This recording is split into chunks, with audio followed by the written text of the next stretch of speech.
Hello दोस्तों, NCERT for government exam में आपका स्वागत है दोस्तों। तो देखिए इस वीडियो में हम लोग दोस्तों रेलवे एनटीपीसी का दोस्तों एग्ज़ाम चल रहा है अंडर ग्रेजुएट का, ठीक ना। तो इस वीडियो में 3 सितंबर के दोस्तों जो थर्ड शिफ्ट के एग्ज़ाम हुए हैं उसको इस वीडियो में देखेंगे कि कौन कौन क्वेश्चन पूछे गए हैं, ठीक ना। देखिए दोस्तों, अब अगर आपको PDF लेना है दोस्तों तो आप टेलीग्राम ज्वाइन कर लीजिए। टेलीग्राम में दोस्तों मैं पूरा PDF डाल देता हूँ, तो वहाँ से आप डाउनलोड कर रिवाइज भी कर सकते हैं अगर आने वाले दिनों में अगर आपका एग्ज़ाम है तब। क्योंकि दोस्तों बहुत ऐसे क्वेश्चन हैं कि अब रिपीट क्वेश्चन हो रहे हैं, तो आपको PDF पढ़ना ज़रूरी है। देखते हैं दोस्तों कि आज कौन कौन क्वेश्चन पूछे गए हैं, एकदम रियल क्वेश्चन मिले हैं। पहला क्वेश्चन पूछा गया था दोस्तों कि भारतीय संविधान का अनुच्छेद 5 किससे संबंधित है। देखिए दोस्तों, इसके बारे में बात कर लेते हैं। तो भारतीय संविधान का अनुच्छेद 5 दोस्तों संविधान के प्रारंभ पर नागरिकता से संबंधित है। तो किससे संबंधित है दोस्तों? नागरिकता। अब आया है दोस्तों नागरिकता, तो नागरिकता के बारे में याद रखिए दोस्तों कि नागरिकता का उल्लेख दोस्तों भाग 2 में किया गया है, ठीक ना। अनुच्छेद पूछे दोस्तों तो अनुच्छेद 5 से 11 तक दोस्तों नागरिकता का उल्लेख है, ये भी याद रखिएगा, ठीक। महत्वपूर्ण है, ये याद रखिएगा। अगला क्वेश्चन देख लेते हैं दोस्तों। अगला क्वेश्चन पूछा था कि किस संशोधन द्वारा संपत्ति के अधिकार को मौलिक अधिकार के रूप में भारत के संविधान से हटा दिया गया था। देखिए सो इसका आंसर हो जाएगा 44वां संविधान संशोधन। देखिए सो 44वें संविधान संशोधन के तहत दोस्तों संपत्ति के अधिकार को दोस्तों मौलिक अधिकार से हटा दिया गया था, ठीक ना। और कहाँ रख दिया गया था दोस्तों? तो इसको 300 क में रख दिया गया। तो मौलिक अधिकार हटाकर दोस्तों इसको 300 क में रखकर कानूनी अधिकार बना दिया गया, ठीक ना, कानूनी अधिकार। तब देखिए तो अगर मौलिक अधिकार की बात कर लेते हैं तो जब संपत्ति का अधिकार दोस्तों था मौलिक अधिकार में तो 7 थे, लेकिन जब हट गया दोस्तों तो अब 6 मौलिक अधिकार हैं। कितने मौलिक अधिकार हैं दोस्तों? 6 मौलिक अधिकार हैं।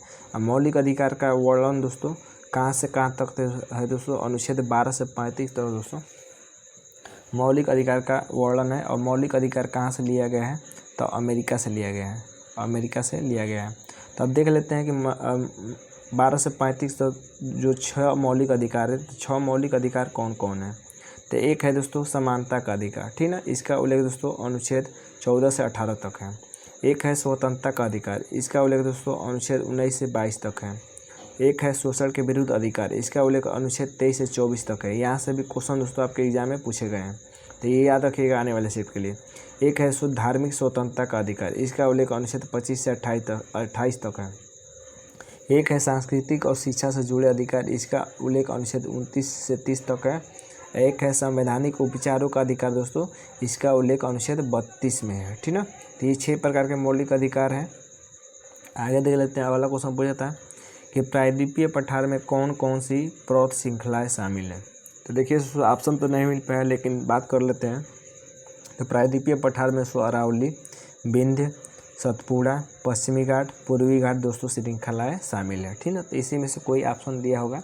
ज़्यादातर दोस्तों विंध्य और अरावली ज़्यादातर देता है ऑप्शन में, सतपुड़ा भी देता है। तो आप बताइएगा कि क्या दिया था ऑप्शन में। एक क्वेश्चन पूछा था कि 1857 के युद्ध में सिपाहियों ने किसे अपने नेता के रूप में मान्यता दी थी। तो इसका आंसर हो जाएगा बहादुर शाह जफर द्वितीय।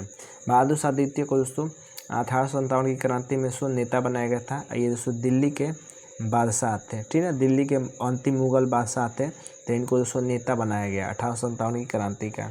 इनके बारे में देख लेते हैं दोस्तों। तो मेरठ के सिपाहियों ने 10 मई 1857 को विद्रोह किया। तो मेरठ से विद्रोह कब हुआ था ये भी याद रखिएगा आने वाले शिफ्ट के लिए कि 10 मई 1857 को विद्रोह हुआ था। और दिल्ली जाकर मुगल बादशाह बहादुर शाह जफर द्वितीय को अपना नेता घोषित किया था।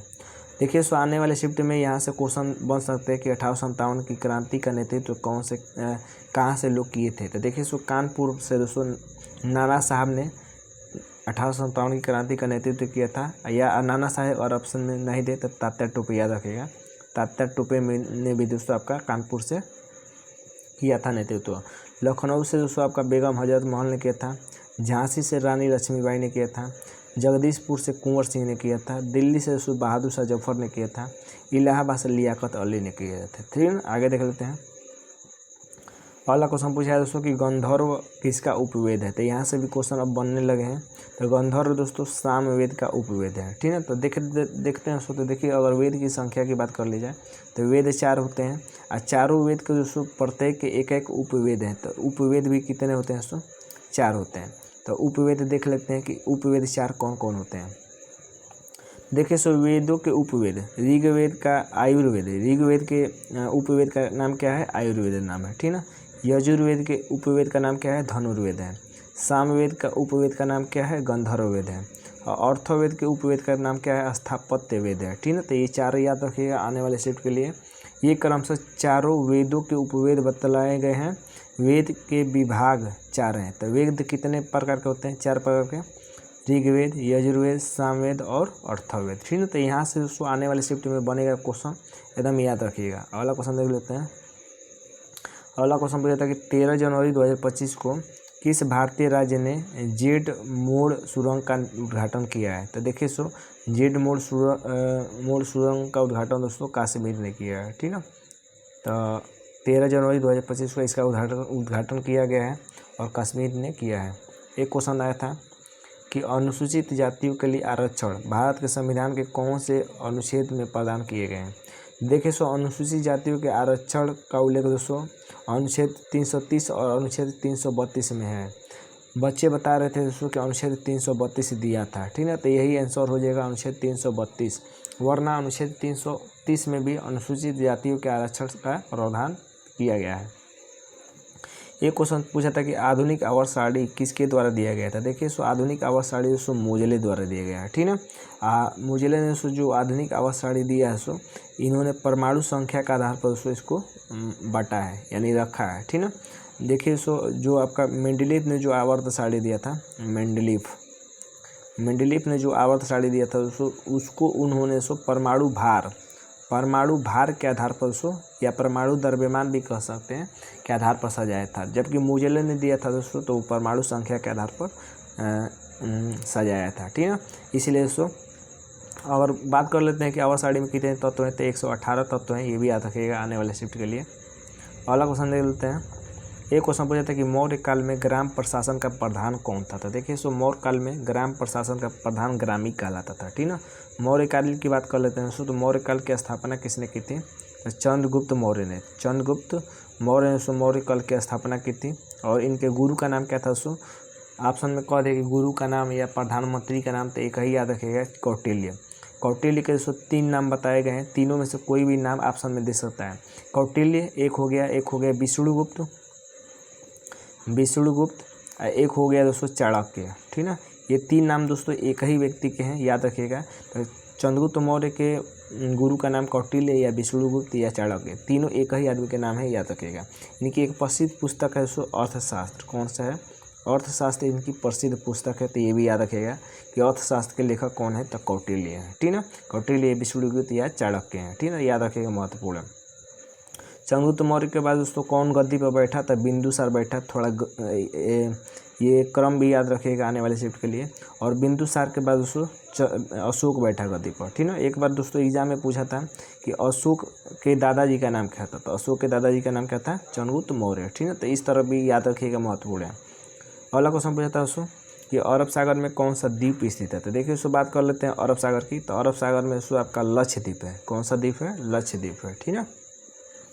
एक क्वेश्चन पूछा था कि बोरी वाइल्ड लाइफ किस राज्य में स्थित है। तो देखिए सेकंड शिफ्ट में भी एक वाइल्ड लाइफ से आया था जो कि मध्य प्रदेश में ही था, ठीक ना, मध्य प्रदेश, हाँ मध्य प्रदेश में ही था। तो बोरी वाइल्ड लाइफ किस राज्य में है, तो मध्य प्रदेश में है, ये क्वेश्चन पूछा था।